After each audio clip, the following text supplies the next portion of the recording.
As a special first interview to launch the W Boys, we bring you a fabulous performer who has footprints in Weho and in Wilton, and is an incredibly talented performer from American Idol. He's also known as the Mashup King on YouTube, and he is the owner and creator of Drock Productions. This is Matthew Darren.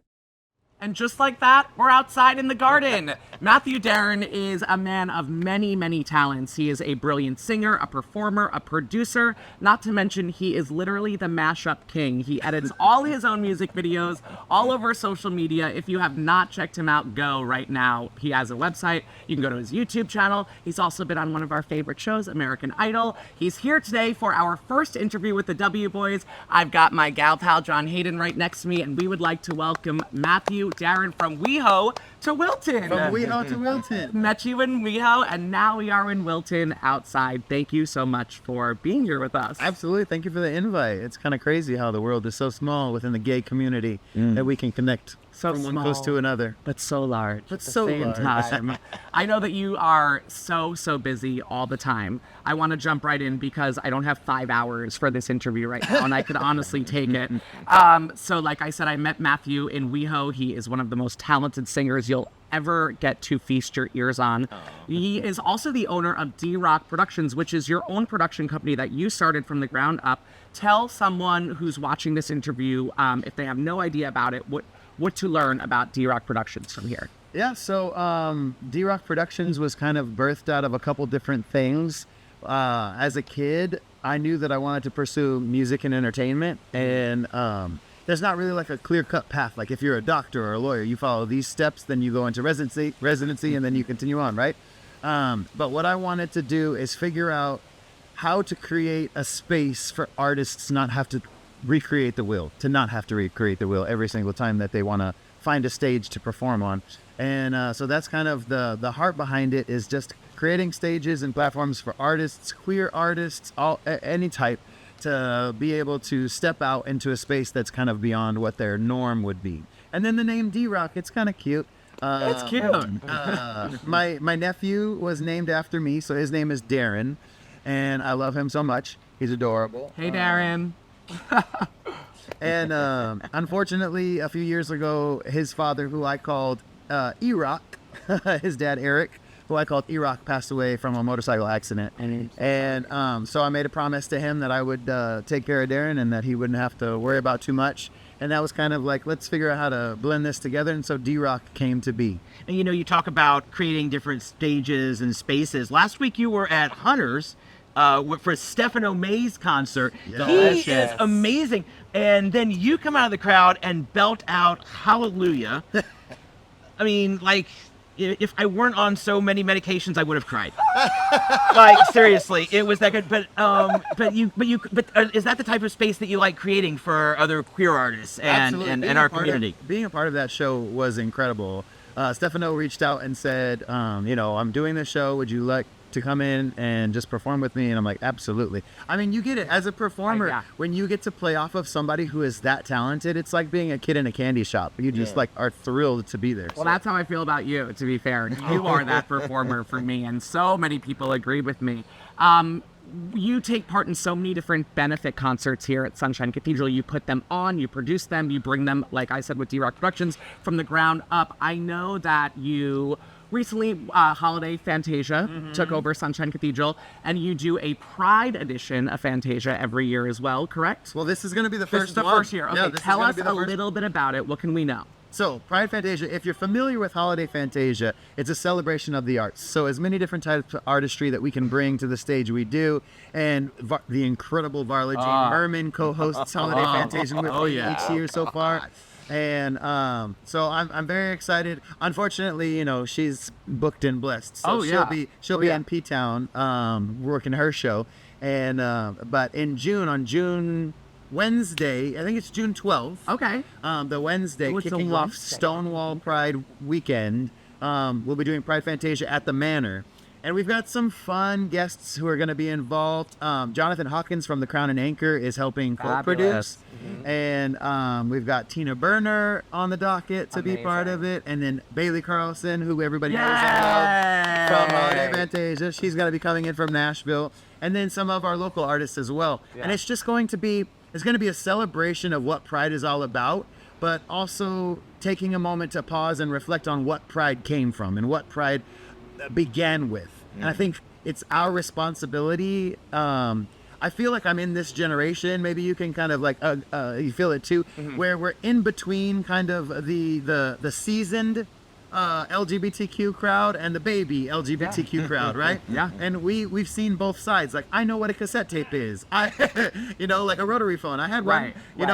So that's the same thing about the history. Like, there's not many books at this point, so we have to make sure that we're sharing what the story of Pride was all about, that it was a riot, Marsha P. Henson throwing the brick, like standing up for what was right. And I think that taking art and being able to share that story through the medium of art with production involved is just one of the best ways to tell the story. I think that you really touched upon the important thing here, the level of production that comes from your concerts. It's mind-blowing. I mean, it's not easy to cut 1 million videos together, have 90 different singers displayed on a screen, go back to a music video, cut to the camera over, and Matthew gets it done. And it honestly, I've been honored to be a part of your concerts before, and they're always extremely organized, professional. There's call sheets, honey. We know when we have to be there, and it's like a craft services when we get to his house. I mean, it's truly wonderful that you are such a staple in this community, and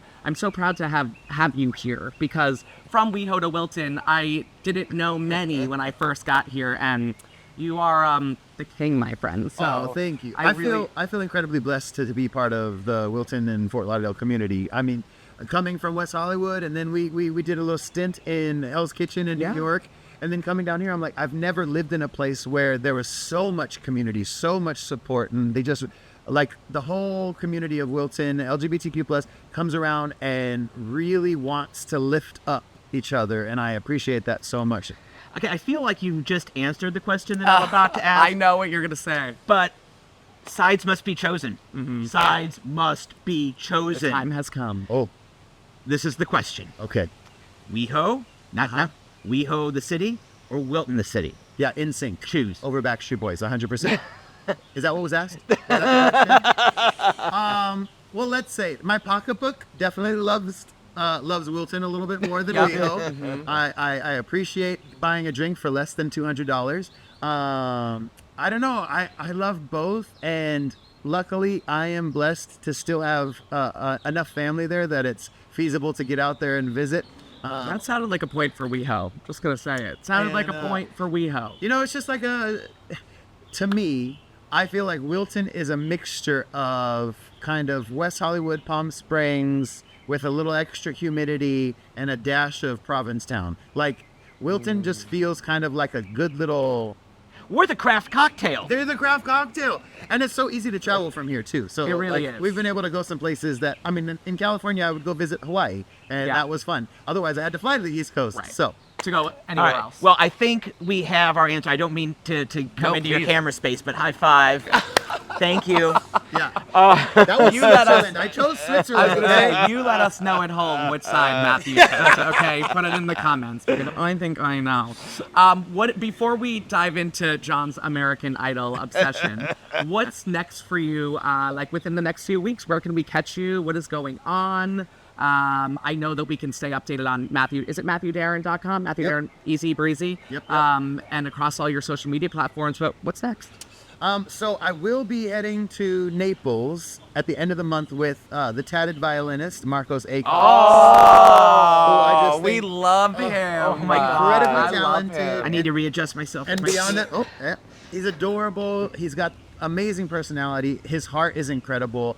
Being able to work with him and his husband, like, they're just two beautiful beings. Don't fall. I almost fell. I knew. We'll catch you. We'll catch you. It's a trust fall, baby. So I'm taking him out to Naples, and we're gonna wow the crowd at Bambuza Bar and Grill.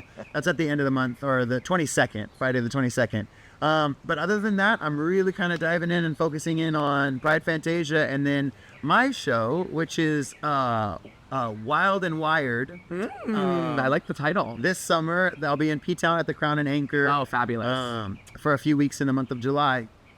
Fabulous. We got to take a trip out to P-Town. I mean, I'm not against that. I met my husband any in form. P-Town 2000. Oh, then Todd might be against that. Yeah. then. Some on-location On filming. location Yeah. filming, and absolutely, we want to be there for Pride Fantasia too, for on location filming and red carpet coverage, all that fun stuff. Yeah. We'll talk Hells about yeah. that later for sure. that. We'll Absolutely. interview everyone. That will be really, really fun. But you heard it here first. Head to MatthewDarren.com to stay updated with every single event this man's got going on, and trust me, there will be more by the end of the day. He is also booked and busy. Take it away, John. The moment you've been waiting Oh my for. God, I love idol interviews. I haven't done shirt. them in so long. I know, Thank you you. walked in with this shirt and you were like, oh yeah, all right. you knew where I was coming from Yeah. for this one. Okay, your season was season 10, Correct. right? That was J-Lo and Steven's first year Yep. on the show. That kind of marked a change in the tone of the show and seemed to come more judge-focused rather than the storylines of the contestants. What was the vibe through the auditions and Vegas week? Okay, so a little behind the scenes. We love BTS. I may have been a part of several seasons.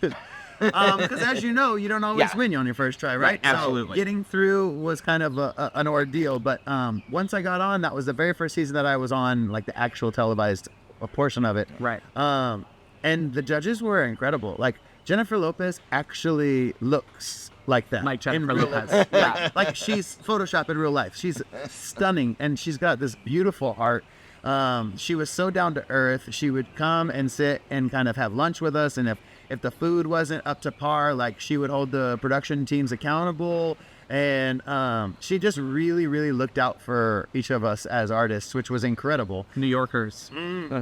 They're real. They're just real, they're right? real. Yeah. Steven Tyler is a character. Like, I don't really know what to say. You know, when you've gone on a journey of life that he has, it just continues to be this wild journey. And then Randy Jackson, I think at that point, he had kind of like settled in and knew his groove, so he kind of did his own thing. But it was so fun. Again, like I said, being around people who love what you do as much as you love it, it was just like being away at summer camp with a whole bunch of music nerds, and we had a blast. Oh, that's awesome.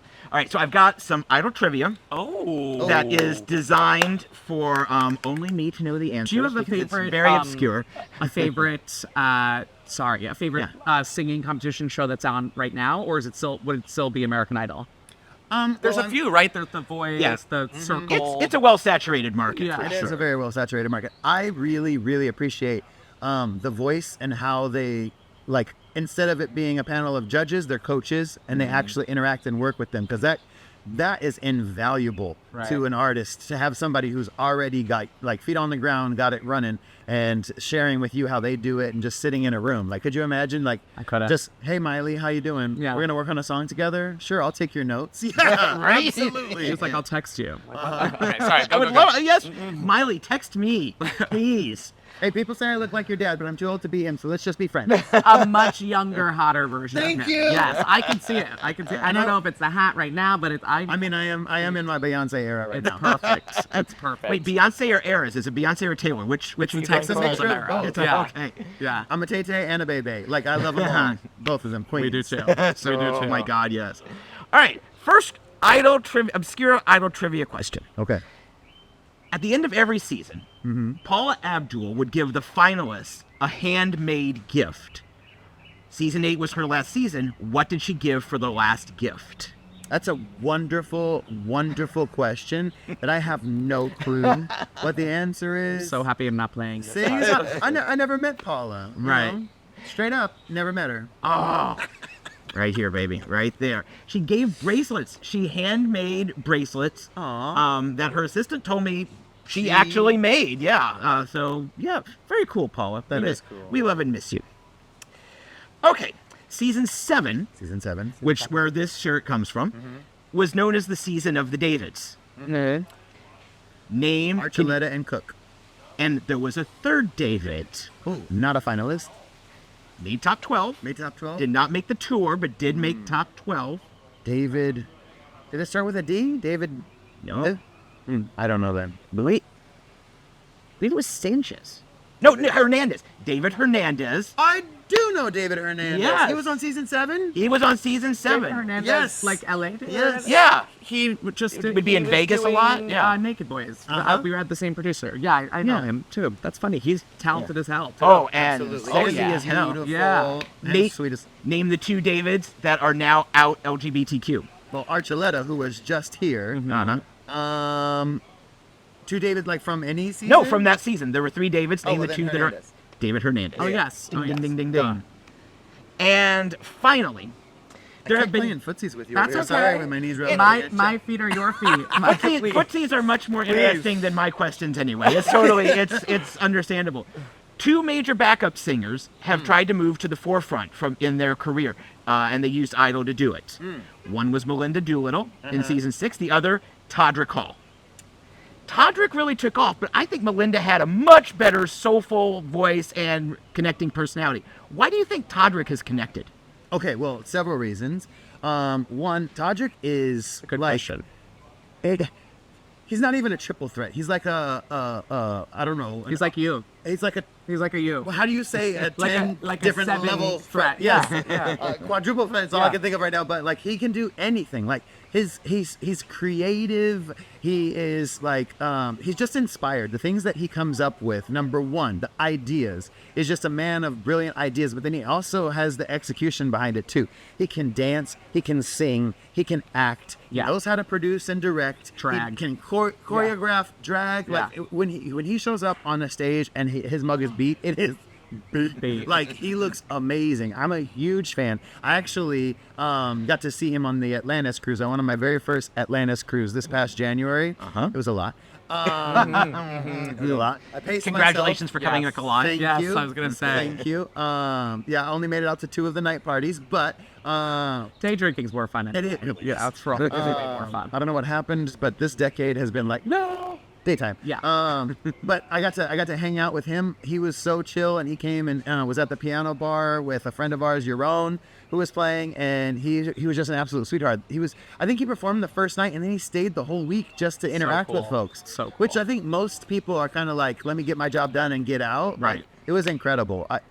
So I think I'm a fan if you haven't picked that up. But Todrick to me is an inspiring artist, especially for the LGBTQ plus community. He's just trailblazed for a lot of us and been true to who he is and what he wants to share and allows us to go on that journey. And I think that is just one of the coolest things. I think his level of video mashups is the same as yours, if I'm being completely honest. You guys are very, very, very similar when it comes to the level of how clean and crisp it looks. And that's just, check it out. Go to YouTube right now. Todrick, we're covering him in Burlesque because he's playing Cameron now. So we'll be talking about that on the show as well. And he is also writing a few of the songs with Christina Aguilera and Sia and Diane Warren. So maybe we need to take a field trip to the West End. I will go Yeah. with you Let's as go. a resident artist in Yes. waiting. Yes, absolutely. 100%. I can go. carry bags, whatever you need. Matthew, it was so lovely having you here. I wish that we could keep talking for the rest of the day because you are just such a light. From our hearts, on behalf of both of us, thank you for doing what you do for the community of Wilton Manors. Absolutely. And don't stop, honey, because it's only up from here, because the opportunities that you provide for so many performers, drag, allies, non-binary, the list is really endless, and we need more people like you in this world and in this community. So thank you for being our first interview. And tell everyone where they can find you, even though I've done a pretty sufficient job at it. You nailed it. MatthewDarren.com on all social media platforms. It's Matthew Darren. Yep. Music, you can just type in the words Matthew Darren and the word music in any URL, and he will come up. My cute little slogan, 2 T's, 2 R's, only 1 me. So MatthewDarren.com. Matthew Darren Music. I love that. Thank you so much, Matthew. Absolutely. W Boys signing out. Stay slutty.